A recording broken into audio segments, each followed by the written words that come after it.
Oui. Ouais. Monsieur Peupiel. Présent. Madame Florence Tessier. Présente. Monsieur Pascal Omy. Présent. Madame Nathalie Leludet. Présent. Monsieur Sébastien Arnaud. Présent. Madame Caroline Montana. Présent.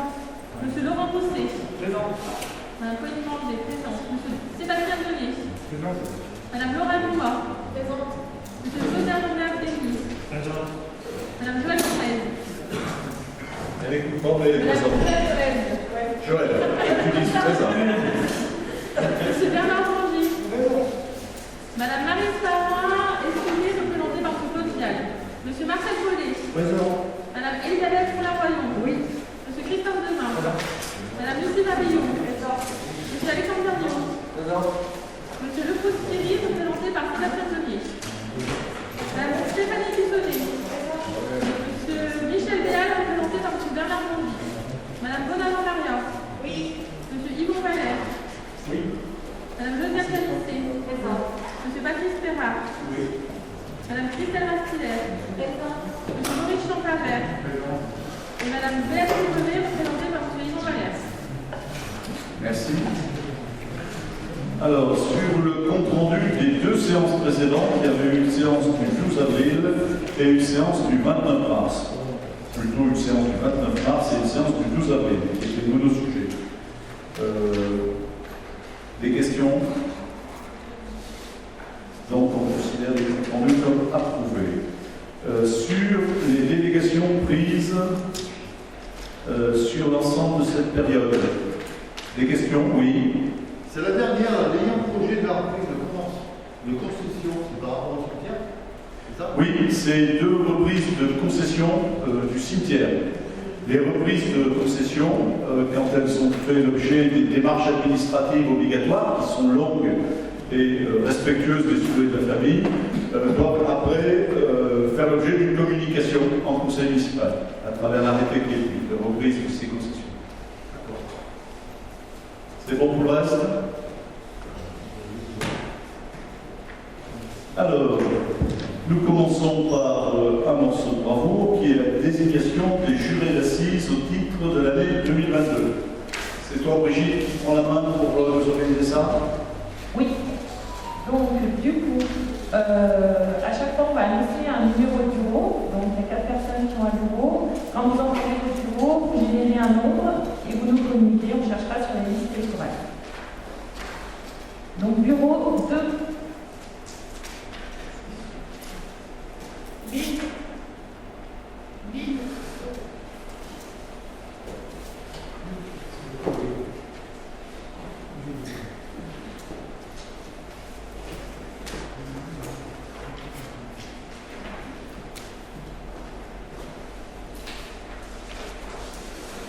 Alors, il s'agit de Laurençon Madeleine, née le 29 juillet 1960.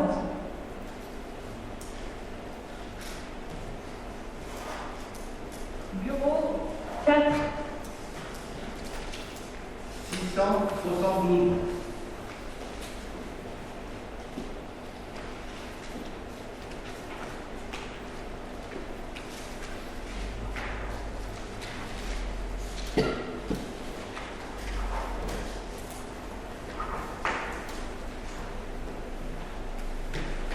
Masson Ingrid, née le 13 octobre 1983.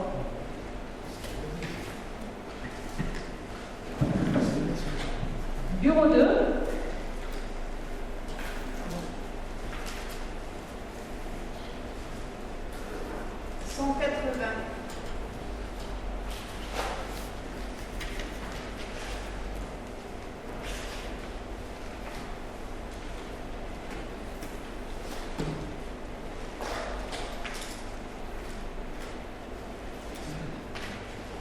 Chaléron Véronique, épouse Michon, 13 septembre 1970.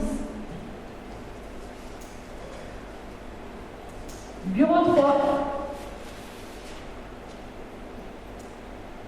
1000.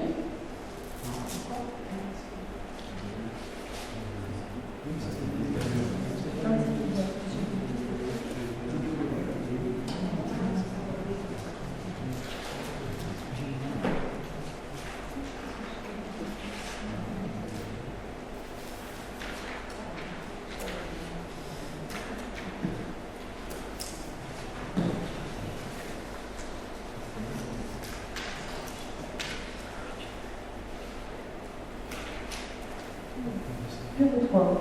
Galet Lucien, né le 3 septembre 1971.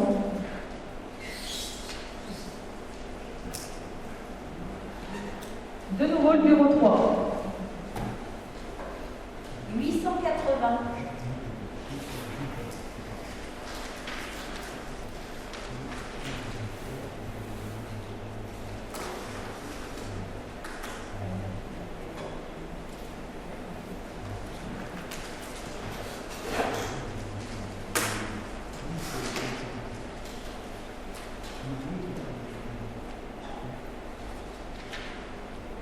Royer Antoine, né le 26 janvier 1949. Bureau 2.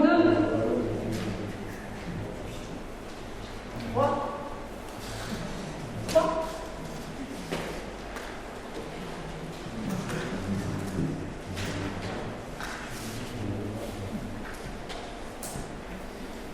Émo Élodie, le 20 mars 1986.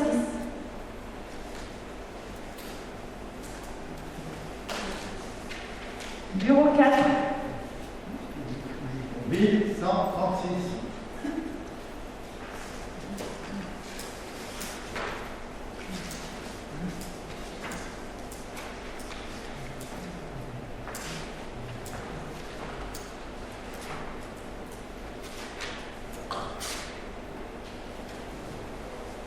Junier Odette, épouse Brevet, le 5 avril 1937.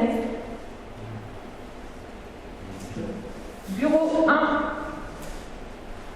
1025.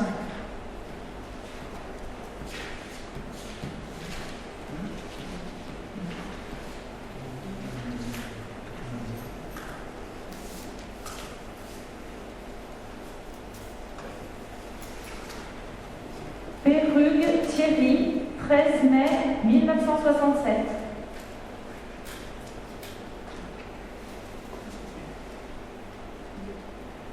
Bureau 2. 225. 225. Ouais.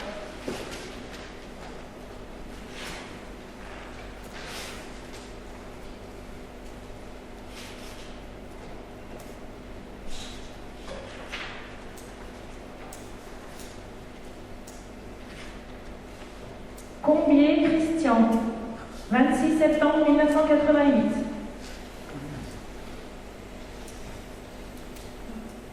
Bureau 1.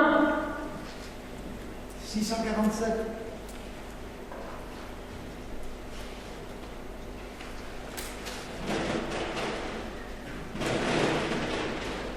Graillon Sabrina, 31 mai 1981.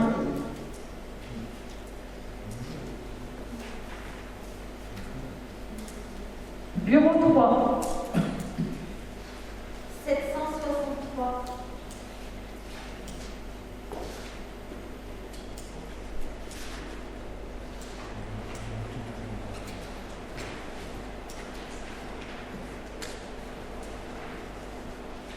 Pagès Deminel Thierry, né le 7 novembre 1953.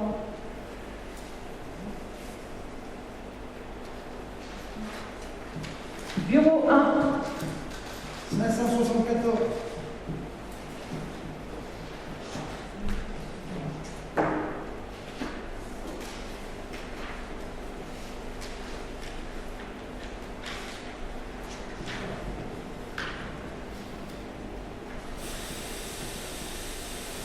Rapport Bruno, 13 janvier 1967. Bureau 4. 993. 993. Oui.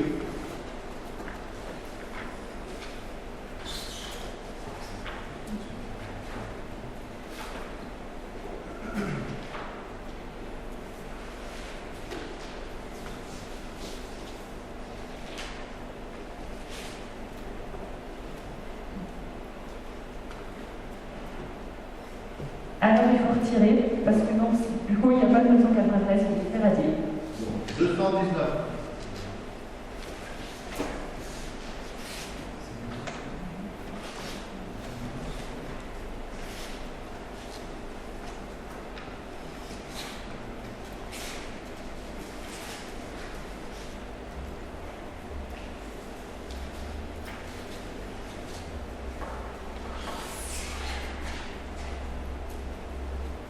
Champigny Brigitte, née le 1er février 1956, épouse Giraud.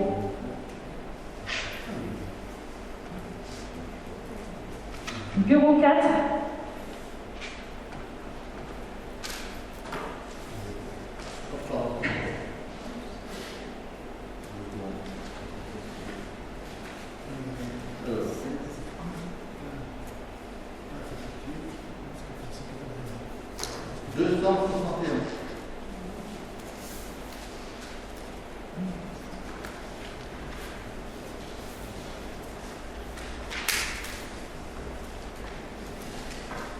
Cubisol Denis, né le 29 janvier 1972. Et le dernier, Bureau 2. 544.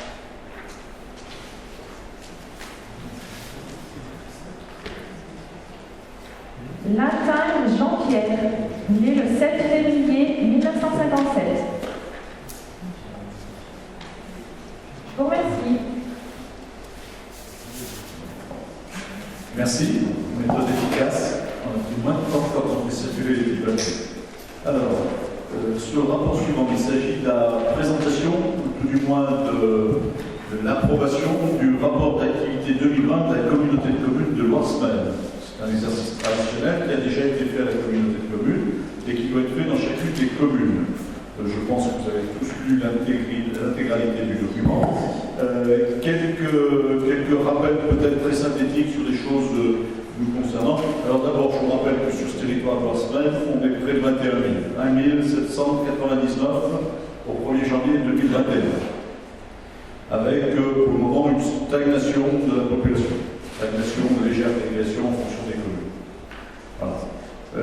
Sur ce qui peut-être caractériser un peu plus dans ce document REC, alors là aussi une deuxième donnée générale, sur l'ensemble du territoire communautaire, on voit qu'on a de moins en moins de parcelles et de terrains disponibles pour l'économie, l'industrie, l'artisanat. C'est une problématique qui touche l'ensemble du territoire de l'Issingelais.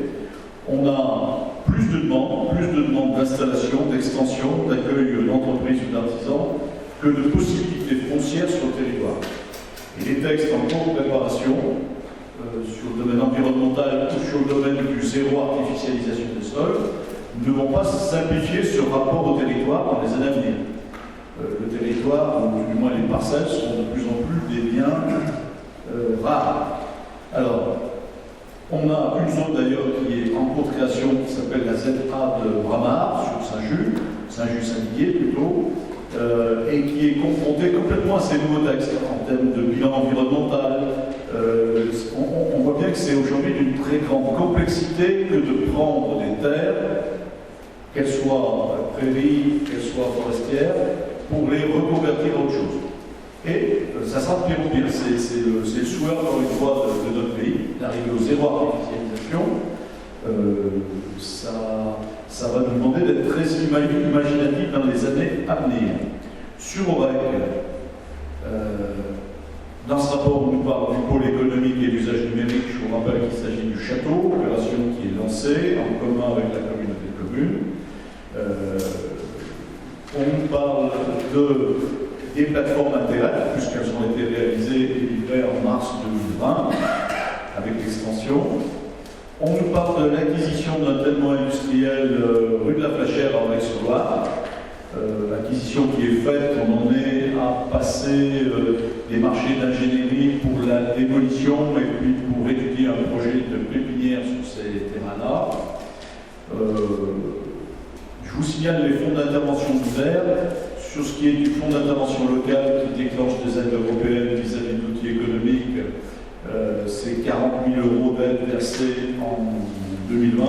Sur les aides à l'immobilier d'entreprise, c'est 73 000 €. C'est un dispositif qui fonctionne avec la Haute-Loire et parfois avec la région en complément.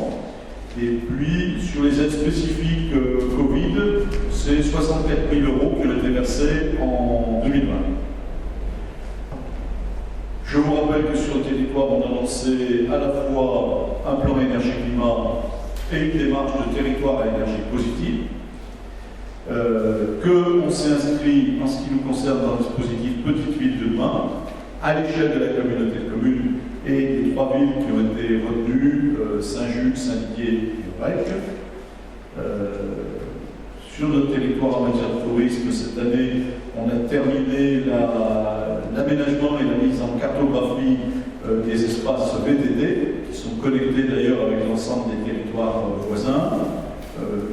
Il y a une mise en place de la grande traversée de la Haute-Loire en VTT, qui démarre en REC. La publication du nouveau guide du GR3, qui inclut le secteur chez nous du Saut du Chien. Voilà, je crois que ça vous donne déjà un certain nombre de... Il y a une étude qui a été lancée aussi sur le territoire suite aux événements climatiques qu'on a vécu il y a 2 ans, très violents en matière d'orage, de manière à essayer de voir si on peut travailler sur ces talbecs, ces ruisseaux qui se mettent brutalement en colère sur ces épisodes nouveaux qui sont déjà produits sur Costaro ailleurs, et en quoi on devrait adapter. Alors adapter, faire des travaux sur les talbecs ou autres, mais aussi peut-être adapter nos documents d'urbanisme, nos exigences en fonction de ces événements climatiques nouveaux. Donc cette étude a démarré. Voilà. Elle est dans une phase, au moment où le bureau d'études qui travaille est dans une phase de diagnostic. Il relève les éléments sur le territoire. Il y a eu un certain nombre de travaux qui ont été bouclés maintenant que l'eau a basculé à la communauté de communes, sur la route des Alanières, la rue de Saint-Paul, la rue du Pouilly, des Hivers, la rue Tranquille. On a aussi, c'est lié à ces événements climatiques, réalisé le retraitement du Grand Vallon. Or, on peut dire que le dispositif qu'on a mis en place, on l'a constaté encore sur les plus récents, pour le moment donne entièrement satisfaction. Espérons que ça restera vrai dans l'avenir. On vit avec le Covid un certain nombre de choses, et par exemple sur Aurec, une perte du nombre d'adhérents sur la médiathèque. On est passé de 868 à 794. On a eu une baisse aussi des heures réalisées concernant la petite enfance, que ce soit dans l'accueil des mercredis, des vacances et le périscolaire. Voilà, je vais peut-être en rester là.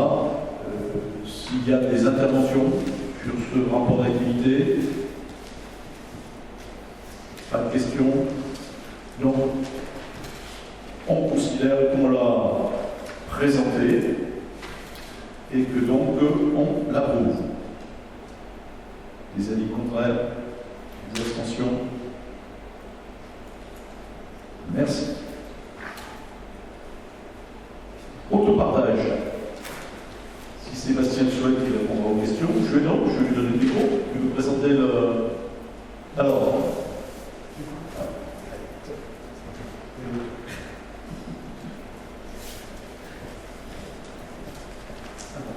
Le point numéro 3, donc sur la convention de gestion à passer avec la communauté de communes Loire-Semaine pour la mission autopartage. Si vous vous souvenez, en fait, on avait commencé à travailler sur ce dossier avec, on va dire, un plan de financement possible à hauteur de 40 000 € de la part des fonds européens leaders sur un montant massif de 100 000 €.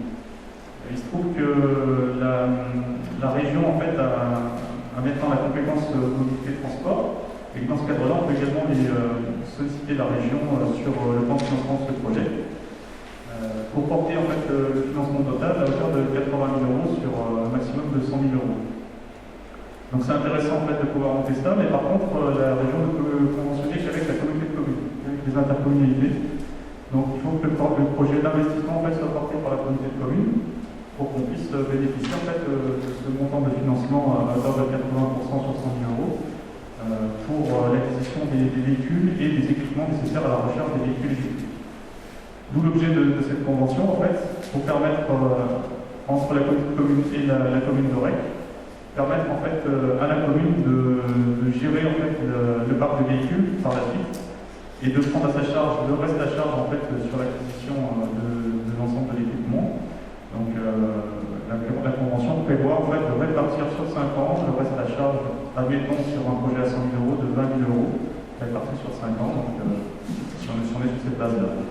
Voilà, le projet comprend toujours l'acquisition de 4 véhicules, 2 véhicules, on va dire, en public, 5 places, pardon, un véhicule utilitaire et un véhicule sans permis.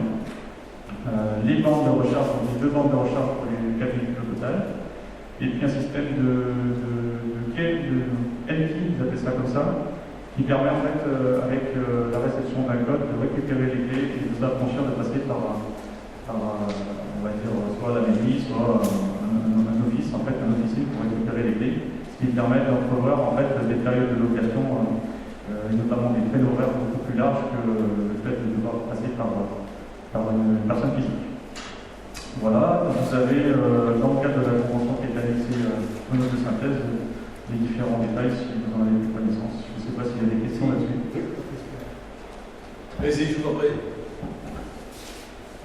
Ouais, donc, si j'ai bien compris, ça va être géré par la commune. Donc, un employé au service de la commune pour récupérer les voitures, s'inscrire pour pouvoir la prendre. Mais ça va se passer comment? En dehors des heures d'ouverture d'année. Alors, la convention porte bien en fait sur les modalités, on va dire plutôt financières. Il faut établir entre la communauté de communes et la commune pour gérer le reste à charge et puis transférer l'entretien, tout ce qui concerne les charges d'entretien à la charge de la commune. Après, sur le fonctionnement même du service, il a été retenu en fait de pouvoir travailler avec des sociétés qui proposent un service clé en main, avec notamment une plateforme pour la réservation des véhicules, donc une plateforme internet, une application dédiée, un système donc, de récupération des clés avec une boîte à clés, qui s'appelle MP, et puis le passage par la partie mairie peut être affranchi quelque part avec ce service-là. Il n'empêche qu'il y aura toujours un opérateur en mairie qui sera là, si besoin, pour les personnes qui devraient être accompagnées. Pardon. On comprend un mot sur deux ce que parce qu'on entend ça. Je ne sais pas si j'ai pas entendu la remarque non plus, excusez-moi. Ils entendent mal. On n'entend rien, on n'entend rien. Donc je reprends. Je vous disais en fait qu'on passe par la société Clem. La société Clem va permettre de s'affranchir d'un opérateur pour pouvoir réserver les véhicules, pour pouvoir récupérer les clés, puisqu'il y aura une boîte à clés avec un code que recevra la personne qui a réservé le véhicule pour pouvoir récupérer sa clé, et la clé d'accès en fait au parking de stationnement. Au départ en fait la création d'un compte sur internet, sur cette plateforme, on pourra très bien récupérer le véhicule, réserver le véhicule, le récupérer. Il y aura en gros un système dématérialisé qui permettra d'avoir accès au service. Il y aura toujours la possibilité d'avoir recours en fait, à un opérateur en mairie pour les personnes qui auraient du mal à utiliser ce service en fait, dématérialisé. Comme on l'a déjà eu fait pour les autres services dématérialisés qu'on a mis en place, par exemple le vote pour l'opération Lidl dernièrement. Voilà, l'idée c'est que ce soit accessible au plus grand nombre, mais on ouvre la porte en fait, à ces systèmes nouveaux de dématérialisation qui permettent notamment d'ouvrir des plages de réservation plus importantes, notamment par exemple les week-ends ou les soirs. Voilà, ça c'est le principe. Après, dans le concret, aujourd'hui on va finaliser en fait la fiche tarifaire notamment, parce que ça c'est un point important. Donc les modalités pratiques, on a encore un petit moment pour les mettre en place. Finalement, ce délai qui nous a été, qu'on s'est octroyé pour pouvoir aller chercher ces financements régionaux, puisqu'il fallait également que la région conventionne avec la communauté de communes de l'autre côté pour pouvoir faire en sorte qu'on puisse récupérer solliciter les financements dédiés à cette opération, nous permettent d'affiner en fait les modalités de pratique d'utilisation du service à venir. Vous avez retenu un parc pour ce véhicule sur la commune déjà ou un parc va être créé?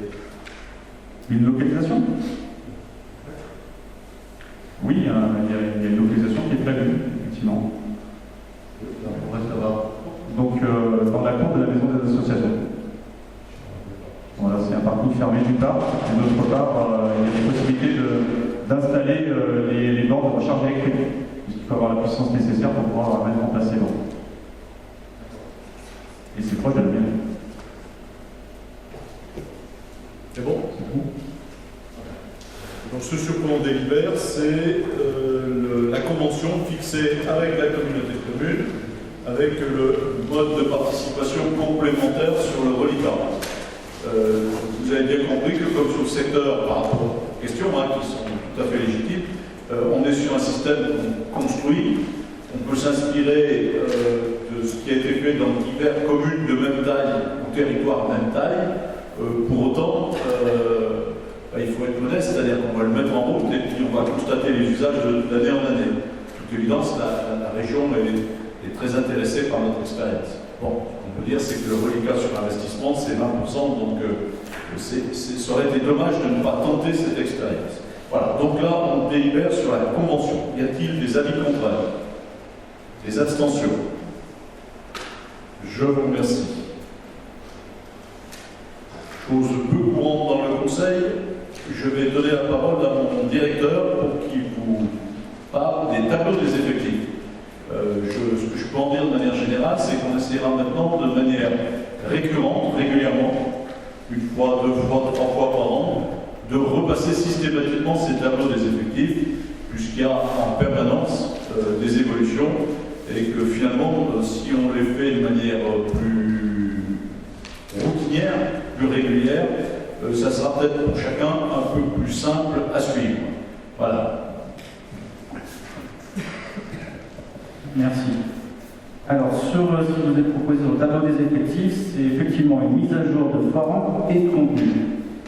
En termes de forme, puisque la présentation doit être faite par catégorie d'emploi, A, B, C, que vous connaissez, avec le détail en termes de durée hebdomadaire du poste, les équivalents temps plein, le statut, savoir si les gens sont titulaires ou pas, et le temps de travail et la manière dont le poste est pourvu réellement en équivalent temps plein.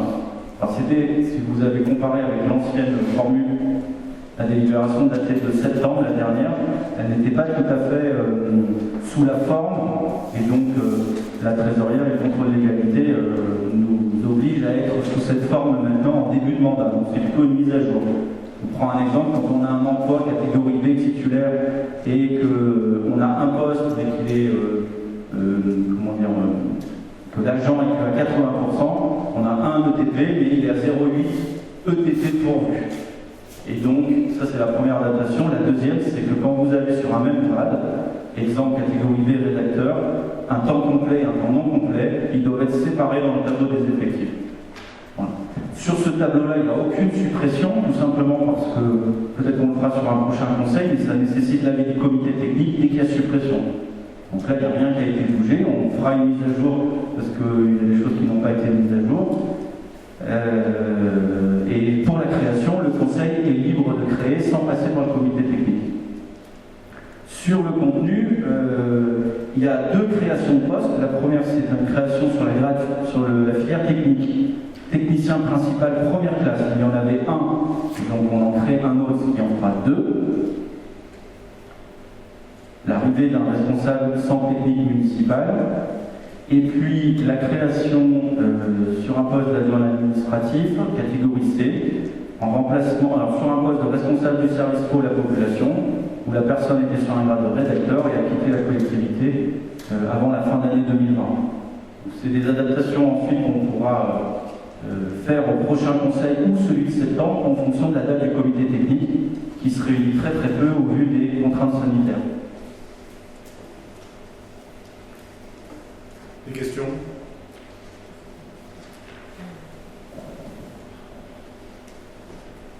Vous pouvez repérer par exemple le haut du tableau où il y a deux postes d'attaché, un poste d'attaché principal et un poste d'attaché. En l'occurrence, nous n'avons qu'un seul directeur, mais il y avait bien le poste existant qui était celui de M. Pomarès, son prédécesseur, et le poste de M. Guédin. Et puis il y a des postes on supprimera, mais il y en a qu'on a intérêt à garder parce qu'il suffit que la personne change de grade et on doit de nouveau délibérer pour recréer le poste avant qu'elle puisse changer de grade, etc. Donc ces tableaux, c'est un peu Kafka. Voilà, donc là-dessus, pour aujourd'hui, on vous met le tableau. Ce tableau, on le fera vivre le plus fréquemment possible, donc au moins une fois tous les 2 conseils ou des choses comme ça. Et on délibère aujourd'hui sur la création d'un poste d'adjoint administratif à temps complet et d'un poste de technicien principal première classe à temps complet. Y a-t-il des avis contraires? Des abstentions? Je vous remercie.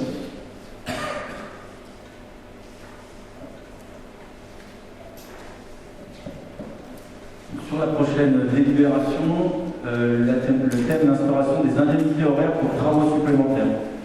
Donc les possibilités pour la collectivité de payer des heures supplémentaires. Vous allez me dire, c'est déjà ce qui se faisait, oui, mais on n'a pas retrouvé de délibération, on est remonté jusqu'à 2012, on n'a pas retrouvé de délibération qui précisait ça, et quoi qu'il en soit, si on a un laps de temps de plus de 10 ans, à la demande de la trésorerie publique, qui a été fait d'ailleurs à l'ensemble des collectivités qui sont chapeautées par la même trésorerie, il y a une demande de mise à jour de cette délibération, qui est obligatoire dans le Code général des collectivités. Ceci permet donc à la collectivité de payer en fonction des nécessités de service les heures supplémentaires, si cette dernière n'est pas récupérée en repos compensateur.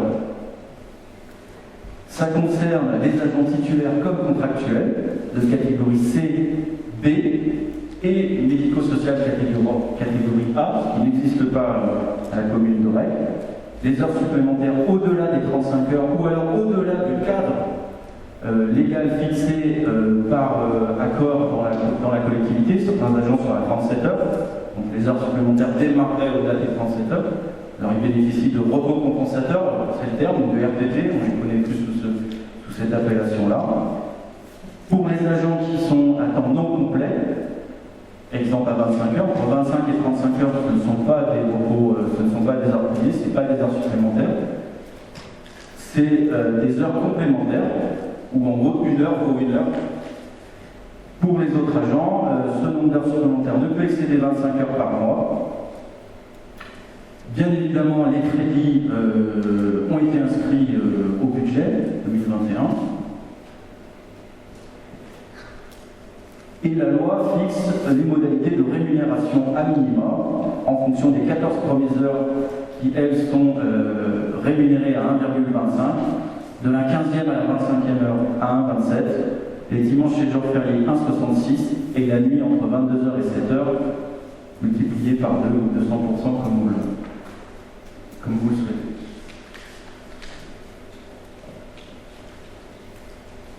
De toute évidence, notre trésorière remet de l'ordre dans ses comptes sur tout le territoire. Bon, d'une manière étrangement zélée. Je ne sais pas si c'est l'annonce de la fin du service de l'État d'ailleurs, ou si c'est autre chose. On se retrouve... alors, vous avez bien compris que cette délibération, d'ailleurs comme la précédente, ne change strictement rien, ni à la situation, ni aux usages, ni au paiement des agents. Qu'il n'y ait pas d'ambiguïté, c'est-à-dire qu'il n'y a rien là-dedans que nous n'appliquions pas. Simplement, on est en train, de manière, j'allais dire obsessionnelle, je ne sais pas si c'est le mot qu'il faut retenir, sur toutes les communes de l'ensemble du secteur, de nous faire sortir des délibérations tout azimut pour des choses, à mon avis, très utiles. Bon, là-dessus, des questions? Les avis contraires, les abstentions, je vous remercie. On pourra continuer à payer les heures supplémentaires de nos agents. Décision modificative. Bon, vous avez tous vu la petite décision modificative qu'on vous propose de passer à ce conseil municipal. Donc il s'agit d'augmenter le crédit alloué au titre annulé, puisque à date on a épuisé le montant du crédit qu'on avait voté au budget primitif. Et donc pour nous laisser de la souplesse pour pouvoir annuler de nouveaux titres, on vous propose d'augmenter le crédit de 7 000 €. Donc ça fait une augmentation de dépenses de fonctionnement à hauteur de 7 000 €. Et on vient les financer par une augmentation de crédit des dotations de l'État sur la ligne dotation de solidarité rurale pour 7 000 €. Peut-être juste comme information complémentaire, vous indiquez qu'on a eu, depuis le vote du budget primitif, les affectations, les allocations des dotations de l'État pour l'année 2021. Donc on a un boni par rapport à ce qu'on avait prévu initialement de l'ordre de 22 000 euros. Pareil, on a eu la notification des impôts locaux qui reviennent à la collectivité. Et là aussi, on a un boni par rapport à l'inscription préventive 2021 pour 85 000 euros. Voilà. Donc on a un peu plus de 100 000 euros de recettes complémentaires par rapport à ce qu'on avait budgété lors du vote du budget primitif 2021. Est-ce qu'il y a des questions avant qu'on passe au voix sur cette décision modificative peu importante mais nécessaire? Non, pas de question? Donc je la soumets au voix. Y a-t-il des avis contraires? Des abstentions? Merci.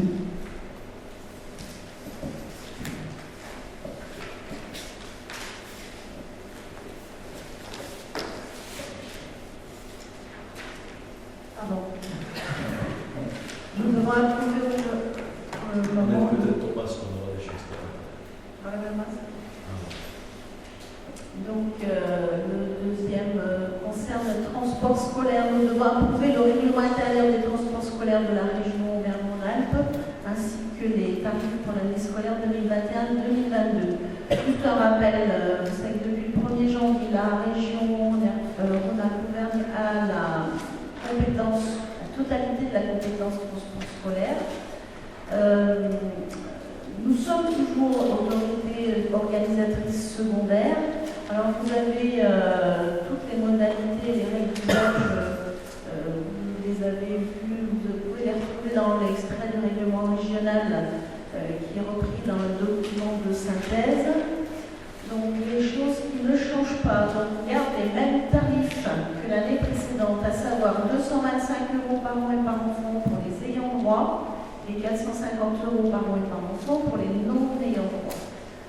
Cependant, il y a quelques changements qui ont été imposés par la région. Donc, je vais les évoquer avec vous. Alors, tout d'abord, la notion d'ayant droit. On est en attente de précision de la région. Vous avez la liste de toutes les conditions qui doivent être retenues pour que l'élève soit ayant droit. On a la notion des 3 km. Aujourd'hui, les enfants qui habitent à moins de 3 km dans l'établissement scolaire deviendraient non ayant droit. Donc on attend quelques précisions à ce sujet. Pour les modalités d'inscription, donc la période d'inscription débute le 3 mai et se termine le 19 juillet. Une pénalité de 30 € sera appliquée aux familles après cette date, alors sauf évidemment si ça en cas de déménagement ou d'affectation tardive à l'établissement. Cependant, il faudra un justificatif. Cette information est bien passée aux familles concernées via les ENP pour l'enseignement secondaire ou par les directeurs d'école primaire. Alors, une petite parenthèse pour les modalités d'inscription. J'en profite pour vous préciser que le service de transport scolaire se modernise. Il est en train d'être informatisé. Les familles pourront accéder à un portail avec les mêmes codes que pour la restauration scolaire. Portail famille qui regroupera ces services. Et à terme, toutes les demandes et les démarches relatives au transport scolaire pourront être faites en ligne. L'inscription, le paiement, l'information, etc. En ce qui concerne la carte de transport, en cas de perte, un duplicata doit être demandé par la famille et le montant sera fixé à 15 €. Voilà pour ce qui est des changements. Pour le reste, vous avez tout le règlement régional en annexe. Les familles ont également été averties et sont en possession de ce règlement. Des questions? Prenez le micro.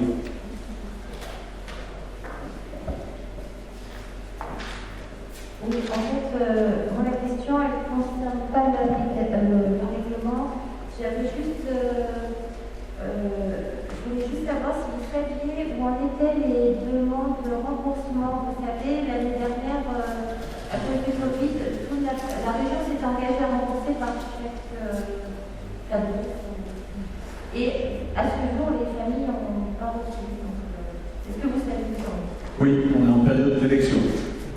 Donc, a priori, la région maintient ce qu'elle a. Enfin, moi, là, je parle pour la région, je ne suis pas représentant de la région, mais je vous dis quand même. La région maintient les engagements qu'elle a pris. C'est difficile en période électorale de faire des remboursements des personnes. C'est jamais. Ça pourrait peut-être même. Mais la région maintient les engagements qu'elle a fait, donc elle remboursera aux familles. Je comprends bien qu'entre les deux, les familles aimeraient déjà rembourser, parce que ce n'est pas le cas. Voilà. Bon, tout a été bien présenté. Vous avez vu à travers cet exemple, comme à travers l'autre exemple tout à l'heure, on est en train donc, de permettre aux gens de réserver leur ligne. On va simplifier la vie. Beaucoup des actions qu'on entreprend, même si on est freiné pour le moment par la Covid, sont des actions visant à rendre plus simple le quotidien de chacun de nos concitoyens. On va s'attacher beaucoup à ce travail de proximité et de facilité pour chacun. Sur cette délibération concernant l'approbation de la tarification et du règlement intérieur de la région Auvergne-Rhône-Alpes, y a-t-il des avis contraires? Des abstentions? Je vous remercie. Chacun sait ce que c'est que les micro-folies. Alors, dans le cadre du plan de relance, les contrats Petite Ville de demain, etc., l'État procède depuis maintenant plusieurs semaines, plusieurs mois, parce qu'il appelle des appels à projets. Ces appels à projets tombent un jour, à une date donnée. Là, il est tombé cet appel à projet, je crois, le 3 mai. Voilà, donc on découvre ça sur un site, il faut y être très attentif. Et à travers cet appel à projet, il y a une opération. Et sur cette opération, de fait, un appel à candidature de la part des services de l'État pour qu'il y ait après des lauréats et des financements. Là, en l'occurrence, le 3 mai, il est tombé un appel à projet sur ce qui est et sur ce qui s'appelle au niveau national les microfolies. Alors, les microfolies, qu'est-ce que c'est?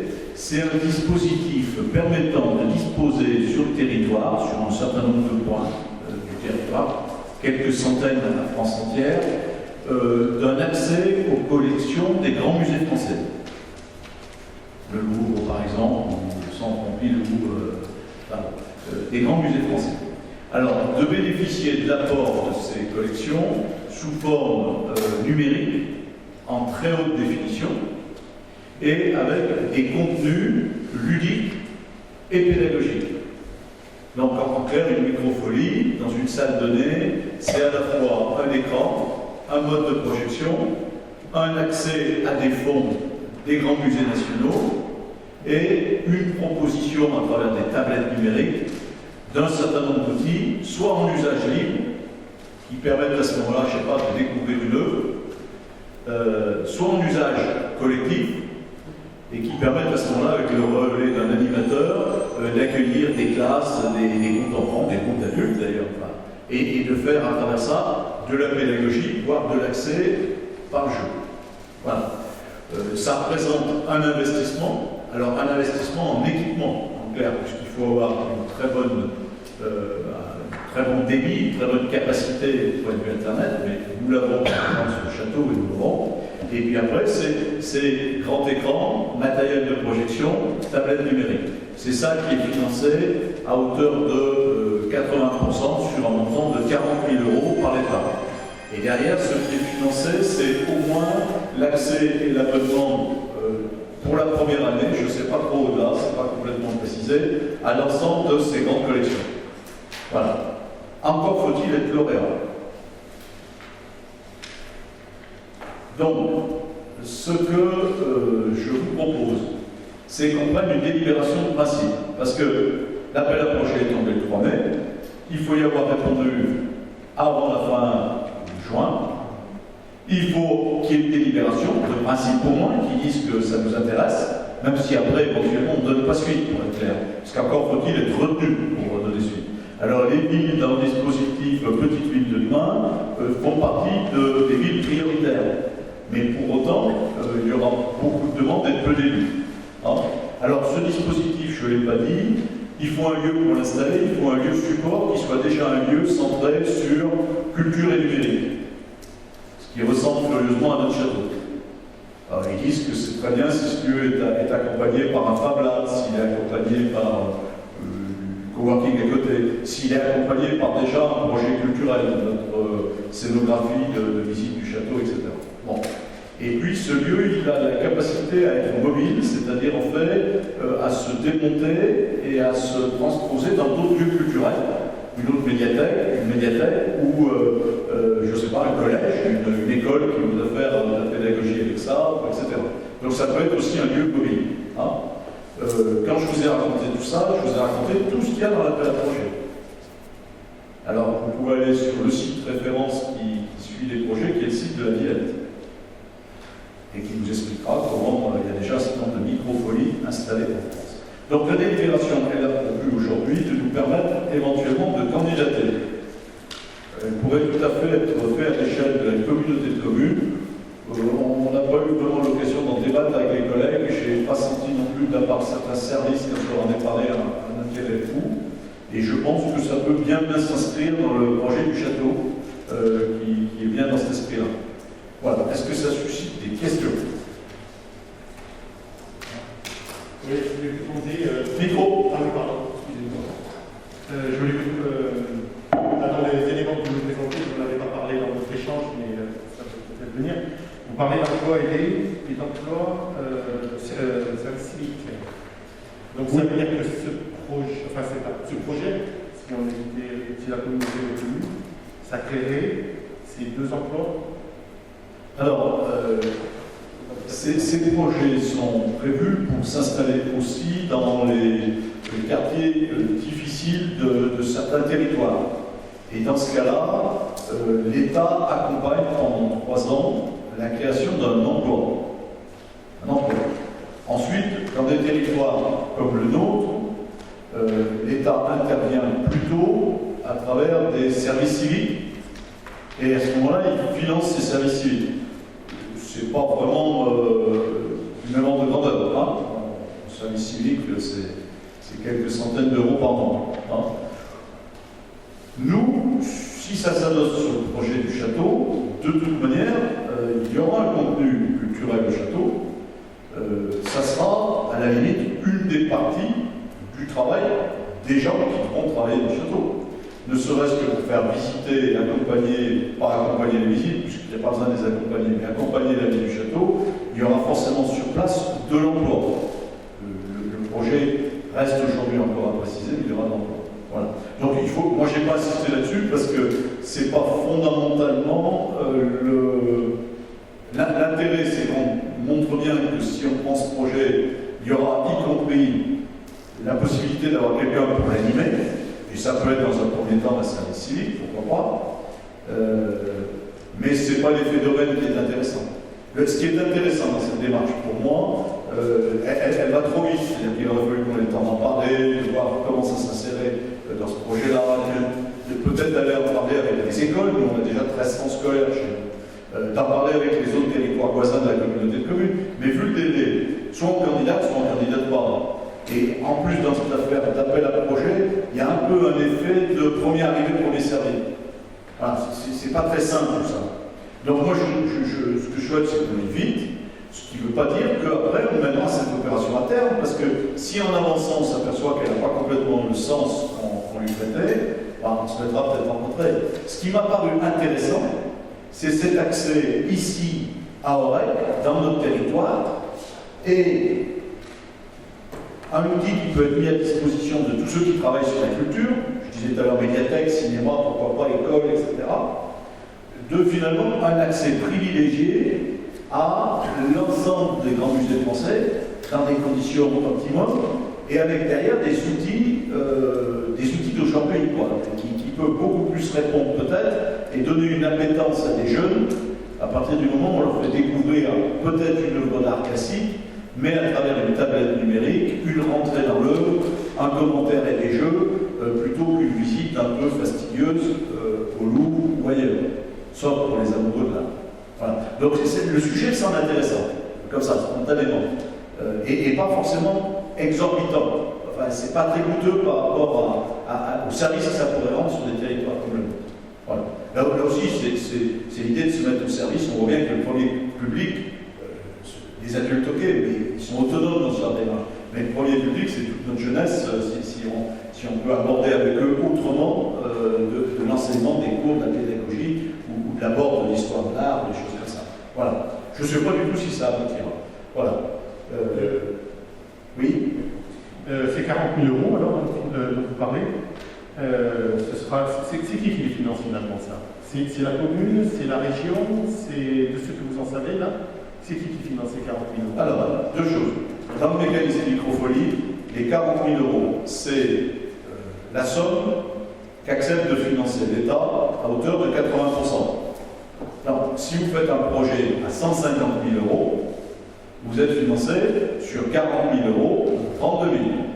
Si vous faites un projet à 30 000 €, vous êtes financé qu'à 80%, donc 24 000. Donc la somme optimum, c'est si l'investissement fait 40 000, on toucherait 32 000. Voilà. Dans ces 40 000, ce qu'ils ont évalué, c'est que la mise en place du cœur de la microfolie, c'est-à-dire écran, projecteur, tablette, c'est plutôt entre 30 et 35 000 €. Et puis les 40 000, souvent ça peut participer à côté à une part de financement d'un bout de Fab Lab, d'une imprimante 3D, des choses comme ça. Voilà, donc les 40 000 €, c'est donc un plafond qu'a fixé l'État pour calculer son financement. Mais c'est aussi un ordre de grandeur de ce que représente le matériel s'il n'existe pas qu'il faut mettre en place. Voilà, on se comprend bien. Ensuite, aujourd'hui, c'est nous qui délibérons. Moi, si la main avait été prise par la communauté de communes sur ce projet-là, j'en aurais été très heureux, puisqu'il peut se partager sur le territoire. Il se trouve que c'est nous. Bon, on verra bien après, regardez avec l'autopartage. Les choses peuvent changer de place, on peut démarrer nous, puis nous rattrape. Dans le passé, ça a été un peu pareil pour les schémas d'assainissement, pour les schémas de l'eau, etc. Donc, on démarre. Si c'est nous qui démarrons, et si on reste comme ça, c'est nous qui payons. C'est nous qui mettons les 40 000. Les 40 000 moins 32 000, on sera pas ruiné à la fin. Oui, mais dans ce détail, c'est 38, là, vous donnez. Le détail, c'est 38 €. Oui, voilà. Est-ce qu'il y a d'autres questions? Alors, sur cette délibération, deux principes. Parce que de toute manière, ça ne suffira pas. Si jamais on est lauréat de ce dossier, il faudra redélibérer, cette fois avec un contenu, un vrai contenu. On aura à ce moment-là rediscuté. Sur cette délibération de principe, y a-t-il des avis contraires? Des abstentions? Je vous remercie. Alors, un sujet récurrent, le compromis de vente avec le groupe Lidl. Alors, le sujet récurrent, c'est le Lidl, et aujourd'hui, c'est le compromis de vente avec le groupe Lidl. On vous en a donné la substantifique morale. Peut-être que le fait essentiel, c'est le montant de 525 000 €. Sur sa forme, vous avez lu la note qu'on nous a passée. On a souhaité réintégrer dans la promesse de vente l'intégralité des contraintes, alors contraintes aux qualités, exigences qui avaient été formulées par le groupe qui avait travaillé et nous-mêmes en cours de route dès le départ, pour que ce soit clair et net, tout ça. Après, c'est une promesse de vente, je dirais, classique. Où de toute manière, pour la mener à terme, il faudra qu'il y ait eu une modification du PLU accomplie, les autorisations de permis et de CDAC, etc. C'est-à-dire qu'en fait, pour le moment, on a 525 000 € virtuels, puisqu'on ne les touchera que si la promesse de vente va à terme de son exécution et que toutes les autres autorisations nécessaires sont accomplies. Voilà. Est-ce qu'il y a des questions par rapport à cette promesse de vente? Concernant les engagements par le bénéficiaire, vous dites qu'il y a toutes les exigences que vous avez formulées. Il y en a une qui n'apparaît pas, je suis désolée, j'en ai pour masque. Il y en a une qui n'apparaît pas, elle concerne le parking en matériaux de drainage. Et je trouve que c'est un engagement assez important celui-ci. Si elle n'apparaît pas, c'est une erreur, parce qu'il est compris dans le PLU. Donc elle doit y être. Alors, vous n'avez pas la version intégrale de la promesse de vente. Si, ça y est. C'est présent. Alors je vous réponds, c'est présent dans le compromis. Hein. D'accord, c'est pas. Alors il y en a une qui n'est pas dans le compromis, c'est la livraison de jour, parce que ça relève de l'autorité du maire. Donc c'est nous qui fixerons les horaires de livraison, mais on ne peut pas l'inscrire dans un programme. Ça ne tiendrait pas juridiquement dans une promesse de vente. Donc ça y est, les parkings planants, ils sont... D'accord, pas dans le document que nous avons reçu, mais dans celui que vous avez. Ouais, la promesse de vente, ça y est. Alors je crois que c'est pas dans l'annexe et que c'est dans le corps texte. Hein, parce qu'il y a une annexe et un corps texte. Voilà. Est-ce qu'il y a d'autres questions?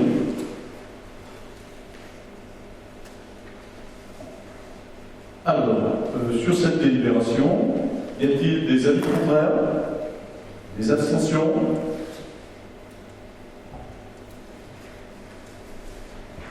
Un petit mot d'information peut-être à cette occasion-là sur la modification du PLU. Le commissaire enquêteur vient mercredi sur règle pour préparer son travail. L'enquête publique, la durée légale imposée de l'enquête publique, c'est 15 jours. Donc on fera une enquête publique de 1 mois. 15 jours, ça paraît un peu court. Donc traditionnellement, les enquêtes publiques, elles courent sur 1 mois. Donc on fera sur 1 mois parce qu'il faut que les gens aient le temps de s'exprimer. On continuera à faire ce qu'on a fait aussi avant, et c'est ce qui est pour nous une première et qui commence en France à prendre place. On va créer un registre numérique. Donc on aura à la fois, bien sûr, le registre classique que vous connaissez en mairie, c'est-à-dire la remise d'un document sur table, à l'accueil, où les gens peuvent venir inscrire leur avis, leur doléance, ce qu'ils souhaitent pendant la durée de l'enquête, mais on aura aussi un espace dédié au niveau numérique, où les gens trouveront bien sûr tous les éléments de la modification du PLU, s'ils veulent les lire à distance, hein, et puis pourront déposer leur requête, leur position, et pourront d'ailleurs accéder aussi aux divers remarques mises en ligne. C'est-à-dire systématiquement, on mettra en ligne les positions des gens, hein, qui ne sont pas des dépositions anonymes. Quand on vient à un registre, on peut le consulter. Voilà. Donc on va mettre cette procédure en plus du registre, qui est le registre en mairie traditionnel.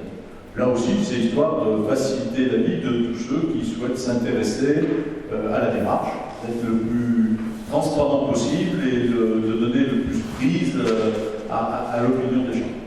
Voilà. On est dans le timing le plus court qu'on s'était fixé. Alors avec 2 informations complémentaires, les personnes associées, donc tous les organismes, chambres consulaires, État, agriculture, etc., devaient mettre leur avis. La date limite, ça va être le 12 mai. Donc c'est dépassé, alors je ne sais pas si c'est exactement le 12, je ne vais pas dire de bêtises. Mais la date limite est achevée, donc on a reçu des avis. Il n'y a aucun avis défavorable. Et j'irai même jusqu'à dire, il n'y a aucun avis critique. Pour les avis que je qualifierais des plus remarquables, l'avis de la CCI a été vraiment rédigé. J'en ai déjà vu moi ailleurs. Là, il a été, les gens, on sent qu'ils ont vraiment pris la peine de rédiger et qu'ils ont pris la peine d'approfondir la situation d'Orec avant de rédiger. Cet avis se termine bien sûr par le fait que la Chambre de commerce et d'industrie émet un avis favorable au projet de modification du PLU, mais dans cet avis, il y a pas mal de choses intéressantes. Elle nous dit qu'à Aurec, il y a la place pour développer du commerce, qu'il y a beaucoup d'évasion de ce commerce, que l'arrivée d'une enseigne de qualité et de réputation nationale peut ramener une partie des gens dans cette zone de chalandise, des Aurécois, et donc y compris bénéficier au reste des commerces, puisque les gens achèteront plus sur place, voire des gens de l'extérieur achèteront sur place. Il y a au passage une remarque sur l'absence de concurrence du casino. Et le fait que donc sur tout un tas de produits de base, de à Aurec, les gens n'ont pas le choix d'un autre magasin que celui-ci. Alors on peut penser, je sais pas, à des piles, à du sopalin, à papier chiotte, voilà. Donc on ne parle pas que d'alimentaire. Hein. Il y a aussi tout un chapitre pour bien nous dire qu'il faut qu'on soit attentif à notre commerce de centre-bourg, à notre petit commerce, et qu'il nous appartient là aussi de mener des actions concrètes pour le consolider. J'espère qu'on va pouvoir, dans les mois à venir, travailler sur la halle ouverte, sur un certain nombre de choses, et puis vous avez constaté qu'après la fine réserve, s'est installé, alors je ne sais plus comment il s'appelle, l'univers de la fromagerie, parce qu'il a changé de nom. Voilà, et puis il y a d'autres initiatives locales tout à fait intéressantes. Moi je rencontre de semaine en semaine des gens qui inventent leur métier avec tout talent, et ça fait plaisir à voir, de voir tous ceux qui actuellement essayent de mener des initiatives. Il faudrait qu'on ait beaucoup plus de lieux et de locaux pour pouvoir accompagner tout ça. Voilà. Donc l'avis de la Chambre de commerce n'est pas un avis critique, c'est un avis très positif et surtout très bien construit. L'autre info peut-être de fond, si vous avez retenu la procédure, la question était posée à l'autorité environnementale de la nécessité ou pas de compléter les éléments d'études environnementales qu'on leur avait fournis. Puisque c'est eux qui en décident, ça conditionnait une partie des délais, savoir si l'enquête pourrait se faire tout de suite ou pas. Comme je vous ai dit que l'enquête serait faite dès le mois de juin, ça veut dire que l'autorité environnementale n'a pas souhaité qu'il y ait d'approfondissement en termes environnementaux. Là aussi, elle a envoyé un avis qui est très clair sur le fait que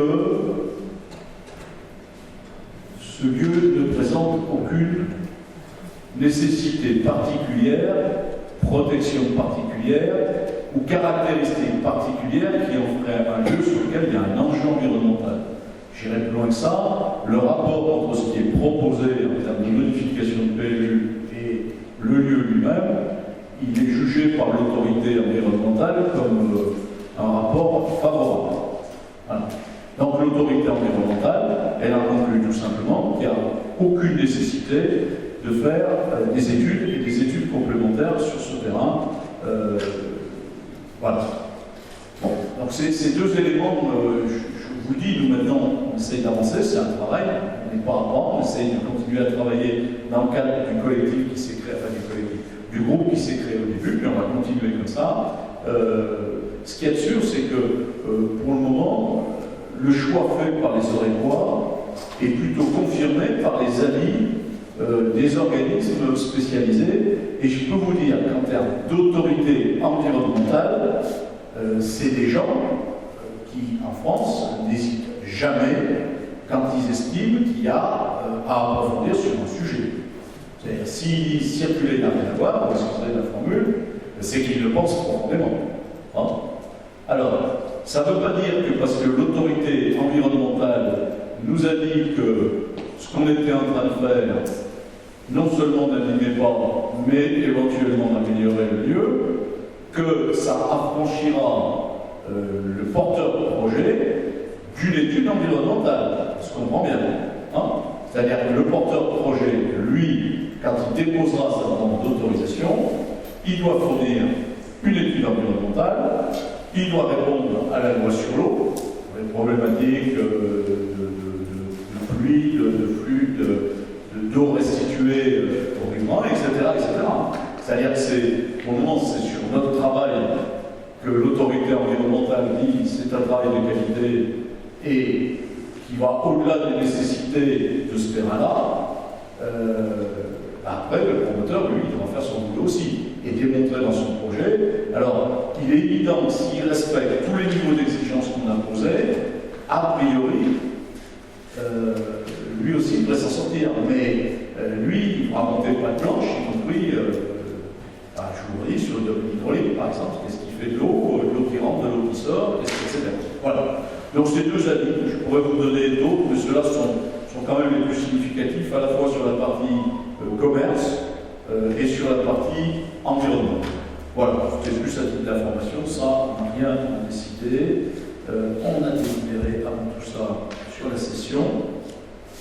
Alors, un sujet précédent, une servitude de surplomb à passer avec la SCI Saint-Roch.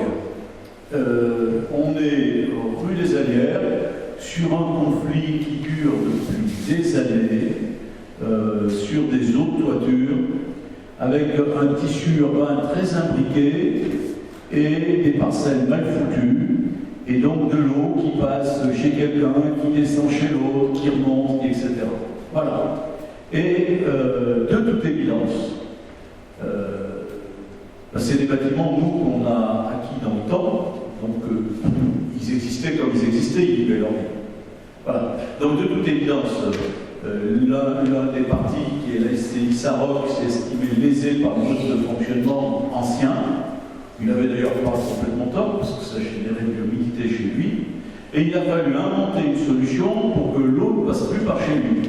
En sachant que tout ça s'est mélangé.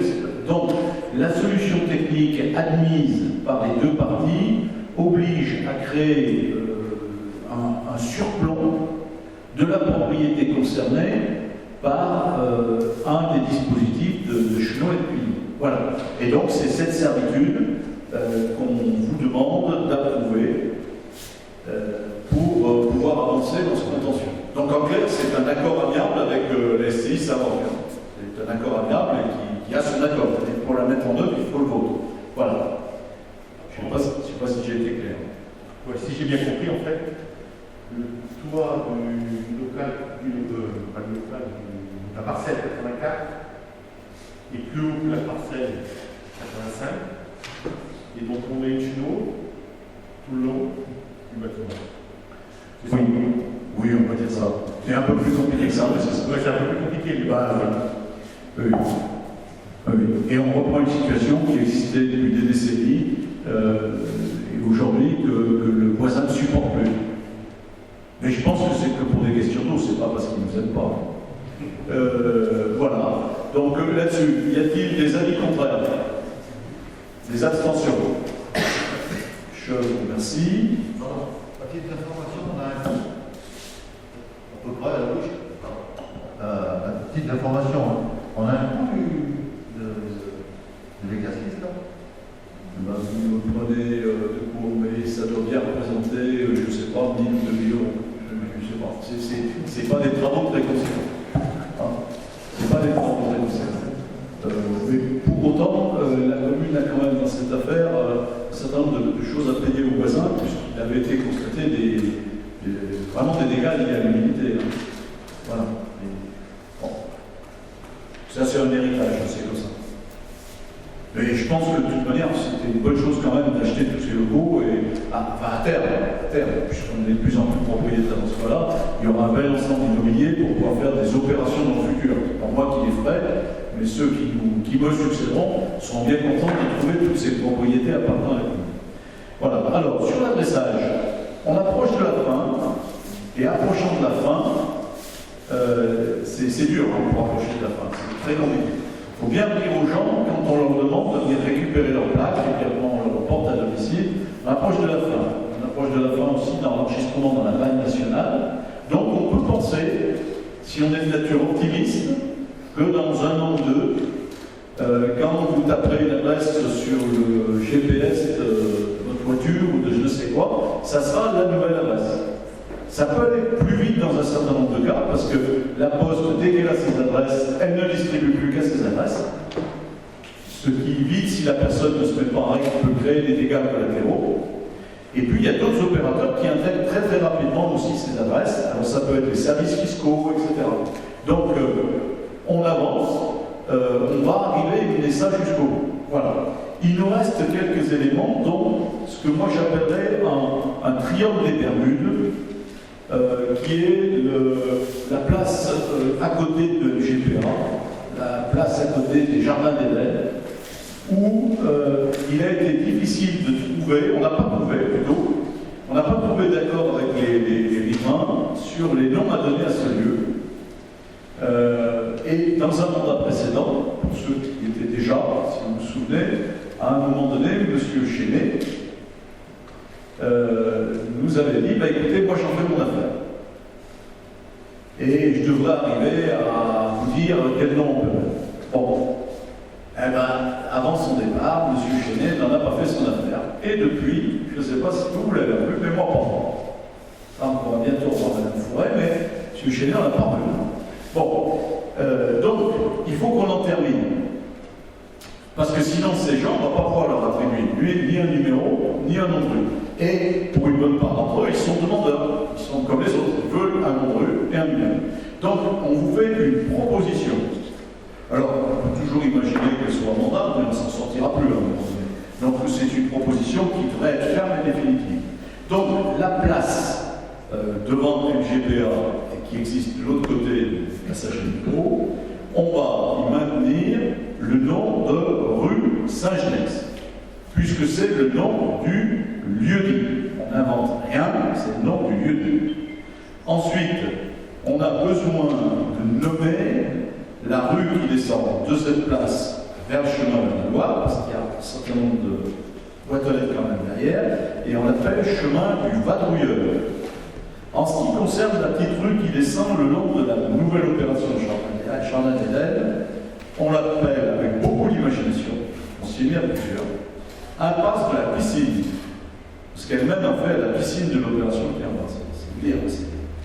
Bon, et la rue qui rentre dans l'opération et qui distribue les deux immeubles et les villas qui se sont construits en bas, parce qu'il faut bien pouvoir donner une adresse à ces villas, on l'appelle impasse des Jardins d'Éden. Parce que le lieu s'appelle les Jardins d'Éden. Voilà. Donc, moins passionné, on ne peut pas faire. Voilà. Donc, c'est ce qui vous est proposé. Et bien sûr, pour ces voies comme pour tout le reste, on adoptera la numérotation métrique, comme on l'a toujours fait, c'est-à-dire de l'origine A. Oui. Je présenter un petit peu l'impasse de Jardin d'Éden. L'emploi de lettre, pour l'instant, elle est sur la place. Alors, ça va être quoi le reste? Alors, c'est pas gênant, ils mettent bien l'emploi de lettre où ils veulent, si la poste. Mais par contre, ils auront un numéro qui peut être un numéro sur leur maison, par exemple, si c'est les maisons du bas. Et donc, si les pompiers doivent aller chez eux, leur numéro, il sera bien sur leur maison. C'est-à-dire la localisation GPS, elle sera bien sur leur maison. Ce qui n'empêche pas que les boîtes aux lettres, si la poste les accepte, peuvent être tout à l'entrée de la propriété. Voilà. Mais si c'est pour livrer un colis, ben, l'adresse GPS, elle donnera sur leur maison ou sur leur entrée de cage d'immeuble. Voilà. C'est bon là-dessus? Des avis contraires? Des abstentions? Alors, à Ouillasse, on a créé une nouvelle rue. C'est le nouvel aménagement, les nouvelles maisons, le nouveau lotissement qui s'est fait à l'entrée de Ouillasse en rentrant, donc il faut dénommer. Là, les responsables sont restés dans la dénomination qu'il y avait sur ce secteur, qui était plus liée aux nombreux champignons qu'on y trouve. Peut-être pour le moment quelques mousserons qui commencent à pousser, mais là, ça sera l'impasse du Bolet. Et de la même manière, elle sera numérotée de manière métrique. Et maintenant, on interviendra sur toutes les nouvelles opérations de la même manière. Des questions? On va me demander s'il y a des bolets à Ouillasse. Il y en a, mais pas vraiment à cet endroit-là. Des avis contraires? Des abstentions? Je vous remercie. Un petit rappel sur les élections 20 et 27. Nos tableaux commencent à s'étoffer, mais ça serait quand même vraiment sympa si vous connaissez des gens qui pourraient venir nous aider, parce que ça permettrait à un certain nombre de gens de souffler et de ne pas faire toute la journée, mais bien de pouvoir s'arrêter. Il nous reste encore des créneaux à pourvoir. Oui, j'ai d'ordre pratique. J'ai eu un contact avec une de mes voisines dans la rue là, qui voudrait participer parce que je lui ai expliqué les situations, votre situation quant à l'organisation. Comment fait-elle pour. Un appel en mairie, pas de souci. Elle passe en mairie, tout ça. Ah ouais. Elle peut venir avec une carte d'identité, comme ça. Vous résidez sur la commune? Il faut, alors oui, pour les départementales, il faut être électeur sur la commune ou sur le département, ça doit être ça là. Pour les régionales, ça peut être. Mais il faut que ce soit un électeur d'Orec, plus simple. Donc il passe en mairie. Oui. Oui. On va en relancer quelques-uns, parce que je sais qu'il y en a qui viennent nous aider de temps en temps, donc, et qui ne sont pas encore inscrits sur la liste. Donc on va les appeler, on va essayer de repérer au fur et à mesure encore ceux qui nous manquent. Je crains que ces deux élections soient un grand moment de solitude, mais pour autant, de solitude quant au nombre de votants. Hein, mais pour autant, il faut compter des votos sur l'ensemble de la journée. Oui. Pour la participation, il faut être vacciné ou pas? Alors, il faut. Pour la participation, s'il y a des gens qui s'inscrivent, on peut, nous, je parle sous contrôle de Nathalie, une grande spécialiste, on peut, nous, favoriser le fait qu'ils soient vaccinés avant. C'est-à-dire, on peut très bien, s'ils n'ont pas eu de place à un endroit ou à un autre, nous leur trouver la place qu'il faut pour qu'ils soient vaccinés. Donc, c'est mieux qu'il y ait un maximum de gens qui viennent tenir les bureaux de vote qui soient vaccinés. Voilà. Pour autant, ce n'est pas interdit de tenir un bureau de vote si on n'est pas vacciné. Ça suppose le masque, etc. Donc, on va dire c'est conseillé. On n'est pas dans un pays où on peut dire c'est imposé.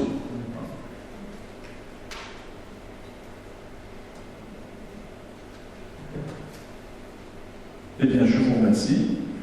Oui.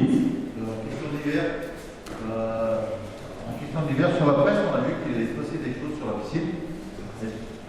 Sur la piscine, dans l'ancienne piscine de Rennes. Sur la presse, on a vu qu'il allait y avoir deux portes par an, quand même. Est-ce que vous pouvez nous en expliquer un petit peu? Ou pas? Oh oui, avec plaisir. Avec plaisir. On a depuis des années l'interrogation sur le devenir de la piscine. Alors, version courte, version longue, vous avez déjà tout lu dans la presse, donc si je vous le refais en version longue, vous allez dire, je peux dire ce qu'a dit la presse. Alors, ces interrogations sur la piscine, elles sont de plusieurs ordres. Il y a un ordre très, très simple, c'est une dimension économique. On perd tout l'argent qu'on veut avec une piscine comme ça. Plus il y a de monde, plus on perd d'argent. Donc, c'est même pas qu'il faut beaucoup de monde. Plus il y a de monde, plus on perd d'argent. Et ensuite, il faut réaliser une chose. Je ne peux pas vous dire la date exacte, je vais vous dire une bêtise, mais cette piscine, elle a été construite entre 89 et 95. Alors on va dire 90, comme ça tombe bien. Je ne sais pas si c'est 90, mais c'est sur ce mandat-là qu'elle a été construite. Donc ça fait 30 ans. Donc il faut réaliser une deuxième chose, c'est que non seulement elle est déficitaire, structurellement, de manière assez forte, mais en plus, on rentre dans un cycle permanent de réinvestissement. C'est-à-dire qu'elle a 30 ans d'âge. Donc c'est plus du tout une piscine neuve. Et dans une piscine, il y a beaucoup de choses qui vivent et qui vieillissent mal. Y compris parce que justement, on travaille beaucoup avec de l'eau. C'est tout des pièces humides, c'est tout des... Bon, voilà. Et après, il y a toute la mécanique, les filtres, à sable, etc.